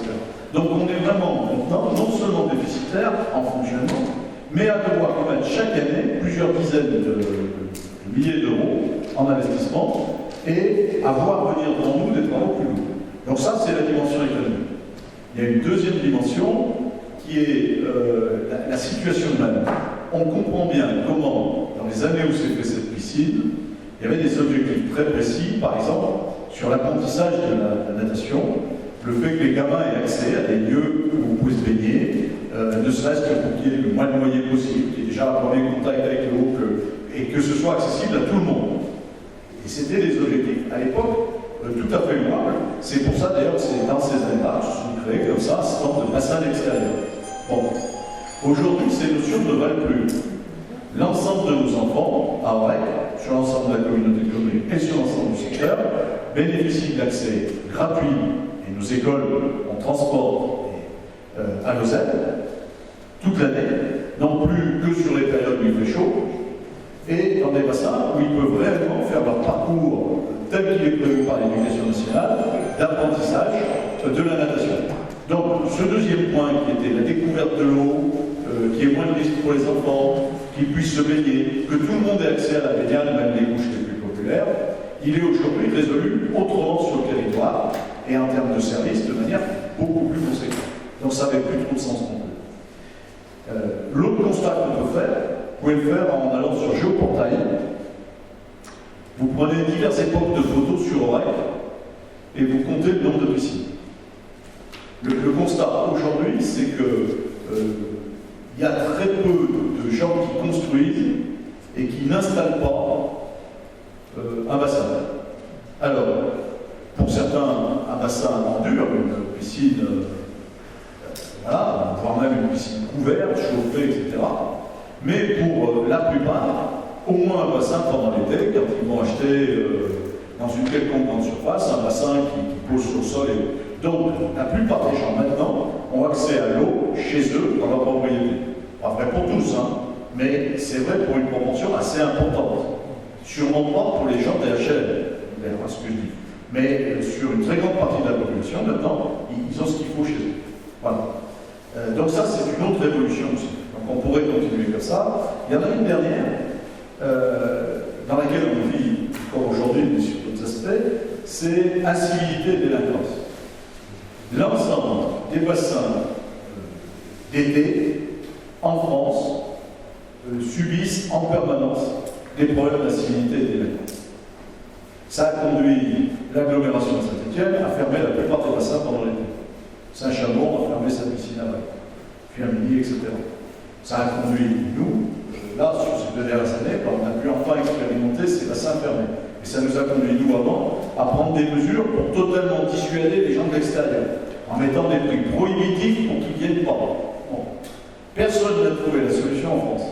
Peut-être faut-il le rapprocher des points précédents, c'est-à-dire du fait que maintenant, il y a plein de gens qui ont des bassins, donc c'est plus tout à fait les mêmes clientèles qui viennent. Voilà. Donc sur ces 2 mois d'été ou plus, France entière, on en arrivé à des choses absurdes, où un lieu de loisir, de détente, familial, devait devenir un lieu gardienné, avec des videurs, avec des contrôles pour éviter que les jeunes, passer les jeux, fassent trop les imbéciles, ou tombent sur la tête d'un gamin en faisant des bombes dans l'eau, etc. Donc ces lieux ont toujours été des lieux où les gens ont pu passer le terme, il n'est pas élégant, comment on peut dire, déconner. Enfin, voilà. Mais sur ces dernières années, c'était plus tout à fait ça. C'était vraiment difficile à gérer. En gros, nous, quand on a freiné sur les tarifs, ou quand on a fermé comme l'année dernière, c'est par exemple Saint-Didier-les-Basses qui a tout ramassé et retourné. Voilà. Le problème, il n'est pas au quoi. Le problème, il est national, puis au niveau local, il est partout. Et donc, après, chacun sa stratégie. Alors, on rajoute surveillance en entrée, videur, comme dans les produits, etc. Donc, des sites ingérables de par le type de clientèle. Et un dernier point sur Aurec, ça fait des années sur Aurec, une bonne dizaine d'années maintenant, qu'on a repris la baignade dans la Loire. Et il se trouve que la baignade dans la Loire, l'eau de la Loire, gagne en qualité d'année en année. Alors, on y est un peu pour quelque chose, parce qu'on a fait un peu d'assainissement sur le camping, sur les sauvages dans une station d'épuration, etc. Mais ce n'est pas nous qui avons amélioré l'eau de la Loire. C'est un travail et une œuvre collective. C'est la station de base, c'est les nouveaux usages agricoles, etc. Mais on constate une évolution favorable de la qualité de l'eau. Et on peut dire que la Loire a une qualité de l'eau assez remarquable par rapport à d'autres fleuves. Voilà. On a pu remettre en route un site de baignade dans le pays. Il n'y en a quasiment pas. À l'échelle du territoire français, il y en a très très peu. C'est très très compliqué. C'est très contrôlé. Il faut savoir que maintenant, surtout les étés, on est en permanence contrôlé par des analyses aléatoires décidées par l'ARS. Elle les fait quand elle veut. Elle les fait plutôt quand elle pressent qu'il pourrait y avoir un problème. Donc elle les fait dans les moments les plus défavorables pour nous. Et on n'en est pas averti 24 heures avant, puis ça ne changerait pas grand-chose, parce qu'ils font le prélèvement dans l'eau courante, donc on ne pourrait pas leur donner une bouteille pleine en leur disant c'est ça qu'il faut organiser. Donc on s'aperçoit que le site de baignade dans la Loire, on peut le tenir maintenant en termes de qualité, et on a sans doute intérêt à le maintenir et à le développer, parce que de toute manière, la zone de loisirs elle-même étant le long du fleuve, la responsabilité du maire en particulier peut être engagée sur chaque moyen. Donc quelque part, on a aussi pris le parti de surveiller la baignade dans la Loire, ce qui n'était pas le cas avant. Donc on a un site de baignade naturel et avec une surveillance. Ce qui, en matière écologique, environnementale, est plutôt le top du top. Voilà. Donc quand on additionne tout ça, ça fait un moment que moi, ça me gratouille et que ça me chatouille de fermer cette piscine. Voilà. Donc ce qui est proposé, et j'en remercie la communauté de communes, c'est de transformer ce lieu en, alors on appelle ça centre aqualudique. C'est beau, hein? Donc c'est quoi? C'est une aire de jeu pour les enfants, avec une caractéristique déjà qui n'existe à peu près nulle part, qui est de pouvoir accueillir les 0-3 ans, les bébés, 0-3 ans, les 0-4 ans. C'est-à-dire d'avoir une partie de l'espace qui leur est consacrée à eux, où ils peuvent finalement être dans un apprentissage du contact avec l'eau, dans une zone où il n'y a pas de risque, où ils peuvent être avec leur papa, leur maman, leurs grands-parents. Donc ça existe à peu près nulle part. C'est trouver un lieu où vous pouvez amener un bébé et le mettre à jouer comme ça. Voilà. Alors c'est des petites rivières, c'est des moulins qui peuvent tourner, on peut détourner l'eau, la passer d'un côté ou de l'autre, on peut s'arroser, etc. Et puis, sur la même aire, une aire d'accueil pour les enfants plus grands. Ça vise très clairement un public où l'enfant est accompagné. Voilà. Ce pas des enfants en liberté dans un truc, c'est les parents qui viennent avec l'enfant. C'est ça la règle du jeu. Voilà. Et après, c'est des politiques, on s'arrose, il y a des eaux qui basculent sur les gens, il y a des toboggans, on peut descendre avec de l'eau, on peut faire varier les débits, en mettre plus, en mettre moins, etc. Donc c'est plutôt un contact avec l'eau, et puis c'est un lieu finalement qui correspond bien aux périodes de canicule actuelles. Voilà. Ce type d'équipement a d'autres mérites. Celui de consommer quasiment pas d'eau. Enfin, il y a un cycle fermé, il y a une évaporation quand même, mais très peu. Donc d'avoir pas du tout les mêmes nécessités d'intensité de traitement, c'est de l'eau traitée. Hein. Il y a les mêmes analyses, les mêmes garanties quand même. Hein. On n'a pas du tout les mêmes impacts en termes de chauffage, etc. Il n'y a pas de risque de noyade, puisqu'il n'y a jamais de lame d'eau supérieure à 5-6 cm. Et on est toujours sur des lames d'eau qui sont inférieures à 10 cm. Donc, un gamin peut, seul, s'il promenait, il a évidemment la famille. Donc, il y a beaucoup moins de surveillance. Une piscine comme la nôtre, c'est en permanence 4 mètres nageurs, sans parler de la baignade dans la eau. Un site comme ça, ben, on peut le surveiller, on n'a pas la nécessité d'être maître nageur. Parce que si on pouvait plonger, il serait mal. Bon, voilà. Donc, on essaye de s'orienter là-dessus. Alors, la communauté de communes a accepté de porter le projet et la région a accepté de financer assez largement le projet. Voilà, sur une base de 300 000 €. Le bureau d'études a été désigné pour faire cette étude-là, avec derrière un appel d'offres à passer, parce qu'en fait, ça va être un appel d'offres assez... comment dire, il y a des parties hard sur le traitement de l'eau, les pompes, etc. Mais il y a une partie imaginative et créative, c'est-à-dire qu'on va comparer dans les offres qui seront faites, on va comparer des papillons, des libellules, des seaux d'eau, des jets d'eau, des petits ponts de bois, je ne sais pas. Donc, c'est pas un concours d'idées, mais il y a des équipements très différents qui peuvent être faits, donc c'est un appel d'offres un peu particulier. Hein. On ne va pas dire il est plus cher, il est moins cher, il faudra faire un rapport aussi avec ce qui est proposé, y compris avec la qualité des jeux. Il y a des jeux qui sont en plastique, il y en a d'autres qui sont en métal, donc il y a des notions d'entretien, de durée, etc. Voilà. L'objectif, c'est, le bureau d'études ayant été désigné, que l'étude soit lancée tout de suite, la consultation dans la foulée, avec un objectif ambitieux que j'aimerais bien qu'on tienne, c'est une ouverture en 2022. Est-ce que ça répond à vos questions? Oui, oui. Mais là, vous parlez de... Micro. Excusez-moi. Là, vous parlez d'éléments plastiques, métal, tout ça, c'est installé, donc ça va être implanté sur cette zone, mais c'est une zone inondable, on ne va pas construire. Hein. C'est une zone inondable, ce qui n'a échappé à personne. Donc, c'est vrai que c'était une des contraintes lourdes pour la piscine. Donc là, on va être dans une situation très différente. Hein, c'est-à-dire qu'il n'y a pas de... À la limite, les superstructures existantes peuvent être démontées, si on juge nécessaire, hein, puisqu'il y a un système de flotte, de buse et d'arrivée d'eau, et puis dessus s'y greffent des éléments, qui sont les éléments d'animation. Hein. Donc pour partie, on peut imaginer qu'on pourrait les démonter. On n'est pas dans l'imageur de la Loire. Hein. Si vous voyez à peu près comment circule le fleuve, vous avez qu'à regarder d'ailleurs forte, c'est pas là qu'elle cogne. L'eau se remplit, mais c'est pas le courant principal. Hein, enfin, vous regardez la forme du fleuve. Donc là, par contre, contrairement à un bassin qui, quand il était submergé, générait des dizaines, des centaines de milliers d'euros de travaux, ce qu'on a vécu, ça doit être en 2008 par exemple.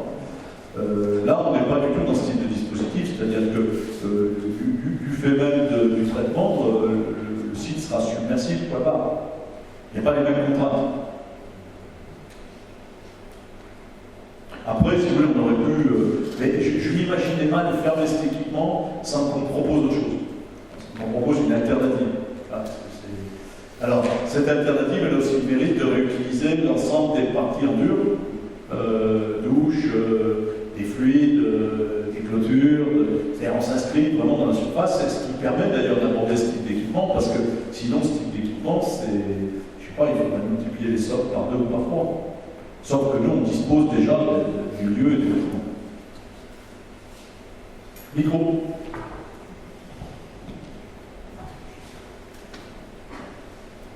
Donc, le camping place la piscine ou il construira une autre piscine Alors, le camping aura. Enfin, oui, le camping ne pourra plus accéder à la piscine, elle n'existera plus. Oui, tout à fait. Oui. Alors, le camping, si vous voulez, les étoiles du camping et le niveau actuel du camping ne nécessitent pas une piscine. Hein, faut être clair. On pourrait tout à fait le refaire en bassin parce que c'est l'exploitation touristique, elle n'aura qu'à voir si elle juge ça nécessaire et si elle en a les moyens dans son chiffre d'affaires. Mais dans une piscine, on peut couramment avoir, dans un camping, pardon, on peut couramment avoir une piscine qui ressemble plus à une piscine de maison individuelle qu'à une piscine du type qu'on avait. Hein. Nous, on parle d'une piscine où les bassins, ils faisaient plus de 700 mètres carrés. Souvent, dans des campings, vous trouvez une piscine de 50 mètres carrés qui aurait pu être celle d'un particulier. Donc, mais dans l'immédiat, oui, il n'y aura pas de piscine. Voilà. Donc, le camping gardera l'accès privilégié aux activités de la base de loisirs au même titre que les oratoires, à travers les cartes VIP, etc. Mais il n'y aura pas de piscine liée au camping, puisque la piscine est glissante. C'est bon là-dessus? Ah, allez-y, je vous en prie. C'est votre micro. Une autre question. C'était par rapport au château toujours. Est-ce qu'un jour on pourra essayer de voir Je m'y attendais. avant la migration, ça serait bien. Oui, je pense qu'on va pouvoir commencer à envisager de l'organiser.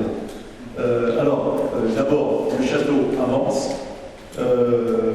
On reste encore dans des parties où l'exploration fait qu'on est encore en train de renforcer certains planchers, etc. C'est-à-dire on est dans la partie délicate encore, mais on est en train d'en sortir, c'est-à-dire que ce qui devait être trouvé a été trouvé, il n'y a pas de choses très surprenantes, on savait que tout n'était pas neuf et récent. Si vous avez été vous promener sur place, vous commencez à voir apparaître la double peau. Hein, l'entreprise Socoma d'Orec est en train d'y travailler, de faire le montage des premières structures, hein, qui va permettre de mieux se rendre compte de ce que sera la galerie de ce côté. De l'autre côté, vous avez vu qu'ils sont en train de poser la couverture du mur qu'ils ont baissé. Voilà. Ce grand mur, on va y installer pour cet été une expo photo. Ça permettra aux gens de venir un peu dans le coin, ceux qui viennent pas trop, et voir comment ça évolue. Donc le chantier avance normalement. Oui, là, alors je prendrai les conseils de M. Covid, qui est M. Laurent Rousset. Et puis il faut voir, mais je pense que là, dans les 2 mois qui viennent, oui, on va pouvoir peut-être commencer à se lâcher un peu, et donc ça serait intéressant pour aller parcourir ensemble le travail qui a déjà été fait, la manière de le faire. De toute manière, il faudra qu'on fasse quelque chose, mais c'est très tard pour la journée du patrimoine, qui est en septembre. Il faudra qu'on fasse quelque chose. Peut-être, on verra, je ne sais pas comment ça sera possible. Il faut que le chantier soit sécurisé, mais ça serait quand même intéressant que les gens puissent commencer à découvrir ce qu'on est en train de faire. Mais oui, courant juin, il faut essayer de trouver quelque chose. Alors je ne sais plus le calendrier, donc on regarder si c'est autorisé. Hein, on regarde ce qui est possible. Par combien et. Hein. moi je voudrais revenir sur la piscine. Si j'ai bien compris, d'après les informations qui étaient dans la presse, le coût total de cet aménagement donc, est de 700 000 €, 300 000 € que la région fournirait, et ces travaux seraient pas, enfin, cet aménagement serait porté par la communauté de communes, oui, qui payerait le restant. Alors la communauté de communes assurera le portage du financement, parce que quand on est sur un dossier de 700 000 €, il faut bien que quelqu'un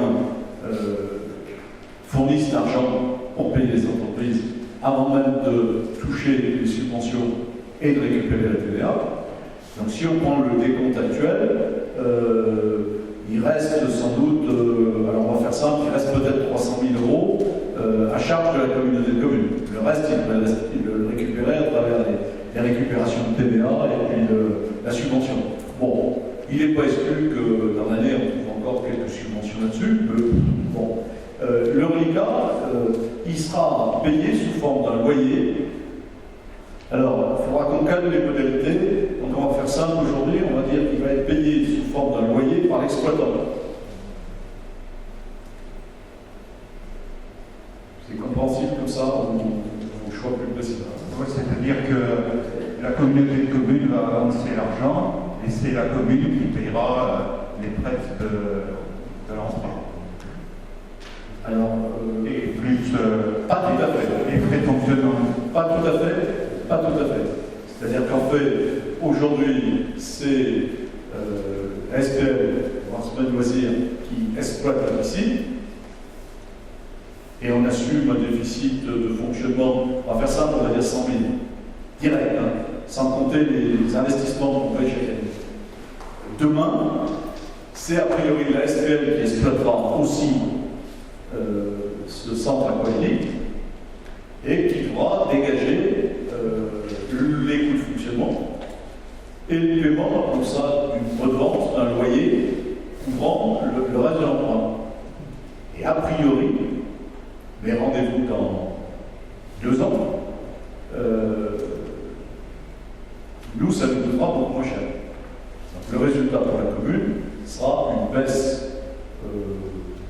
on va la qualifier comme ça aujourd'hui, hein, parce que pas la peine d'attendre un résultat, une baisse de l'argent qu'elle est obligée aujourd'hui de mettre pour faire tourner l'équipement actuel. Est-ce que c'est clair comme ça? On a eu quelques simulations financières sur des équipements équivalents. Moi, pour le moment, je serais plus pessimiste. Et je considérerais qu'à la fin, on récupérera une bonne partie des sommes qu'on met aujourd'hui dans la piscine. Et puis donc, globalement, ça coûtera moins cher au budget communal. Mais je resterai prudent. Je n'annoncerai pas avant qu'on l'ait ouvert. Parce que ce type de fréquentation, c'est lié à des saisons touristiques. Mais donc, ce type d'équipement se retraduira par une baisse du coût pour la commune. Du coût de fonctionnement. Et du coût d'investissement, parce que au moins pendant quelques années, on n'aura pas à remettre chaque année tous les investissements qu'on mettait chaque année dans la piscine. La réponse vous paraît claire? Quand on aura une meilleure connaissance de l'équipement, dès la première année, les gens nous ont donné des consommations d'eau, consommation de fluide, nombre de personnes qu'il faut pour faire tourner, et ils nous ont donné des stades de fréquentation. Alors, un certain nombre de gens nous ont donné, vous savez, il y a un truc comme ça qui s'est installé à Pau. Mais il y a des communes de taille similaire aux nôtres qui ont installé des trucs comme ça. Donc on a pu regarder dans d'autres secteurs comment se traduisait l'équilibre financier. Je peux vous dire qu'on ne perdra jamais 100 000 € pour la piscine. Donc rendez-vous dans 2 ans et puis après on comprendra combien on ne perd pas. Voilà. Pour savoir après ce qu'on y gagne. Voilà. Donc oui sur le plan économique, parce que ça répond bien à tous les cadres. Hein. Oui sur le plan économique. C'est bon? Je vous remercie. Et la prochaine est le 5 juillet. Merci.